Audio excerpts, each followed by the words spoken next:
Ya, jadi kan kalau kita Undang-Undang Dasar itu kan hak setiap orang untuk berserikat, berkumpul, mengeluarkan pendapat.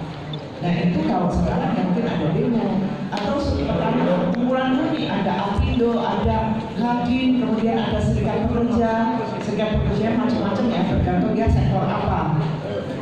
Kemudian jumlah tanggungan pekerja, kemudian komponen upah agak bagus jika dia memberikan jika memang mampu memberikan, kemudian penyediaan fasilitas kerja atau uang pengganti fasilitas kerja. Misalnya fasilitas kerja salah satunya mungkin untuk transport ya, dia transport dari rumah ke tempat kerja, ada jemputan dari kantor, ada bis, ada atau driver yang dengan mobil kantor yang untuk antar jemput. Kalau mereka nggak ada antar jemput, bagaimana? Ya diberikan transport pengganti fasilitas kerja. Kemudian upah bagi pekerja yang meninggalkan pekerjaan. Ini meninggalkan pekerjaan kalau ibu itu ketika ada kewajiban dia harus berperang, ketika negara sedang genting, kemudian ada pekerja-pekerja yang bilang saya untuk berbagi dengan negara, saya ikut terlibat di dalam bela negara. Itu diberikan tetap upah diberikan. Itu saya lupa ini peraturan apa yang waktu itu saya memang mengikuti tentang bela negara. Salah satunya adalah bagi pekerja. Kemudian peninjauan upah secara berkala. Karena memang kalau sudah ada penerapan seluruh skala upah itu perlu ditinjau apakah masih istilahnya sesuai dengan kondisi sekarang. Misalnya dibuat upah itu baru kemarin dua tahun yang lalu atau 3 tahun yang lalu, apakah sekarang itu masih sesuai atau tidak nih? Ada semacam substansi tentang penilaian upah secara berkala. Kemudian waktu, tempat, dan cara pembayaran upah. Kemudian ada denda dan rugi, pemotongan upah, uang muka upah, sewa rumah atau barang milik perusahaan, hutang dari cicilan hutang, dan kelebihan pembayaran upah. Jadi inilah ketentuan dalam peraturan perundang-undangan yang perlu ya, bukan wajib ya. Kalau itu sudah berdasarkan kepentingan ataupun kebutuhan para pihak. Kalau memang butir-butir ini semua memang diperlukan, masukkan. Tapi kalau ada hanya saya nggak bisa nih ngatur yang ini di dalam PKP ya sudah diambil dari butir-butir ini mana yang sesuai dan disepakati para pihak. Mungkin ini saya memang lompat ya, karena sebelumnya harusnya saya menyampaikan prinsip dasar pembuatan PKP saya balik lagi tidak bertentangan dengan peraturan perundang-undangan. Ini kayaknya sudah tadi saya sampaikan kurang lebih sama. Kemudian ketentuan dalam pembuatan PKP itu tadi sudah disampaikan Ibu dari Palangkaraya bahwa perusahaan memiliki 10 pekerja atau lebih wajib membuat peraturan perusahaan. Kemudian disusun oleh pengusaha memperhatikan saran dan pertimbangan wakil pekerja.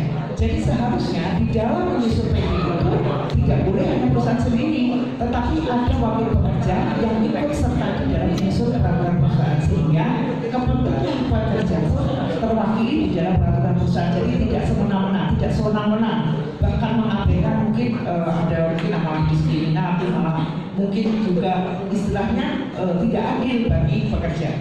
Kemudian masa berlaku peraturan perusahaan itu paling lama 2 tahun, dapat diperpanjang maksimal 1 kali dan maksimal 1 tahun dalam hal terjadi perundingan PKP belum selesai.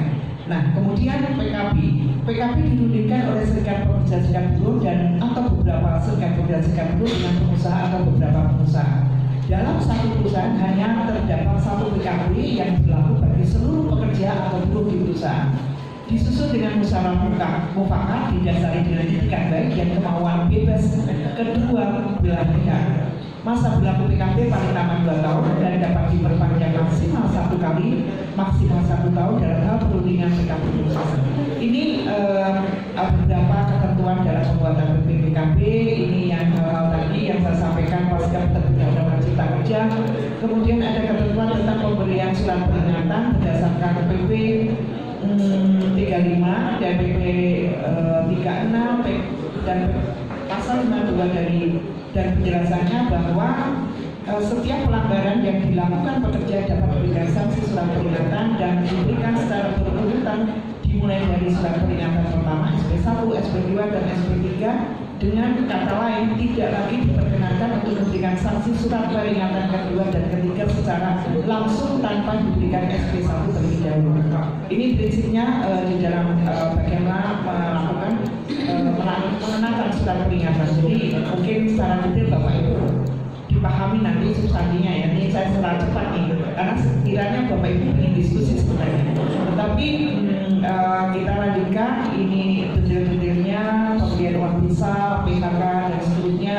Kemudian udah sukses nih. Terima kasih, semoga sukses. Jadi ya silakan Bapak Ibu bisa materi ini kemudian bisa dipelajari dan mungkin dilihat lagi dengan regulasi-regulasi yang ada dan mungkin itu menjadi bahan Bapak Ibu nanti manakala menangani ada kasus perselisihan dan seterusnya. Ini karena maksudnya dari administrator, calon leader juga ada dari negara.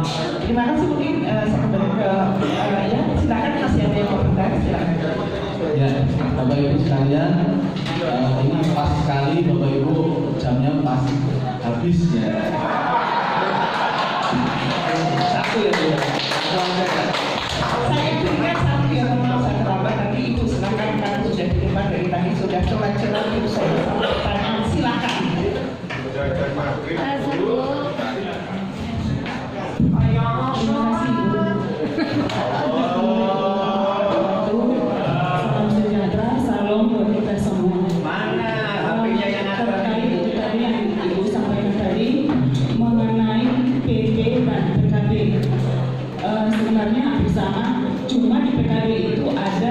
Serikatnya yang berunding dengan perusahaan.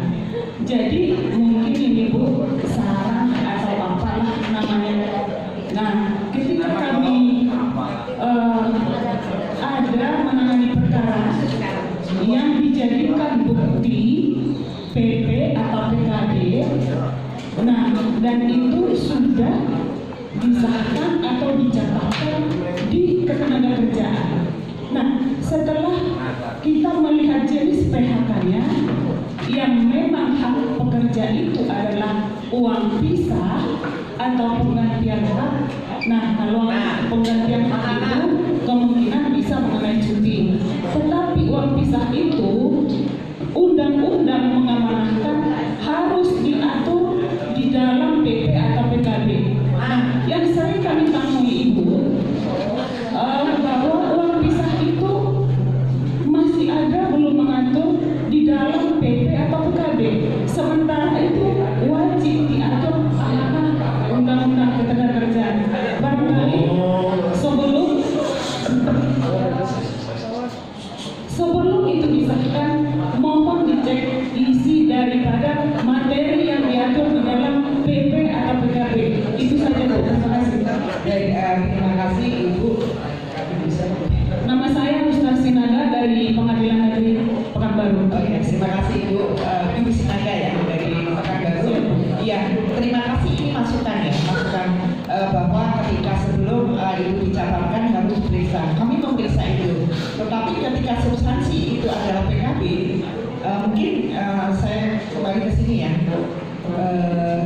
Nah ini kan tadi ada terkait dengan uang pisah dan seterusnya. Iya. Ini kan ketentuan yang perlu diatur. Nah perlu diatur, jadi memang ini poin-poin setelah Undang-Undang Cipta Kerja lahir, ini adalah substansi yang perlu diatur. Ini kata perlu ini menjadi garis bawah ya. Perlu itu bukan wajib, sehingga sekali lagi kami sampaikan kalau memang bersepakat antara serikat pekerja dengan pengusaha bahwa yang diatur adalah mungkin ya ABCD 5 aja mungkin ya, atau tidak termasuk tidak dengan uang pisah misalnya seperti itu menjadi memang menjadi ini ya karena dia mampu Jadi dilema jadinya. ya jadi dilema. Ada hak pekerja itu yang harus jenis PHK-nya itu haknya itu adalah uang pisah. Sementara kita periksa itu PP atau PKB bukan diatur. Sehingga rujukannya kemana gitu. Sementara PP atau PKB itu sudah disahkan atau dicatatkan. Seperti itu. Baik, terima kasih masukan. Jadi tentu pemerintah nanti ya, kami koordinator yang akan melakukan pencatatan akan melakukan pemeriksaan ya Bu.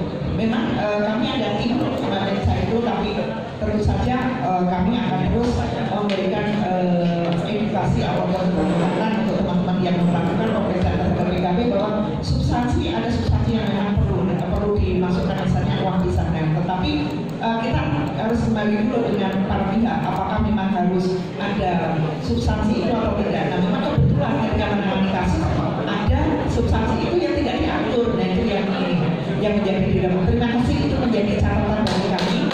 Kemudian kami mencoba sebenarnya poin-poin penting apa yang harus masuk di dalam PKB berdasarkan Undang-Undang 6 2023, karena memang ini tidak semua harus, hanya perlu begitu ya.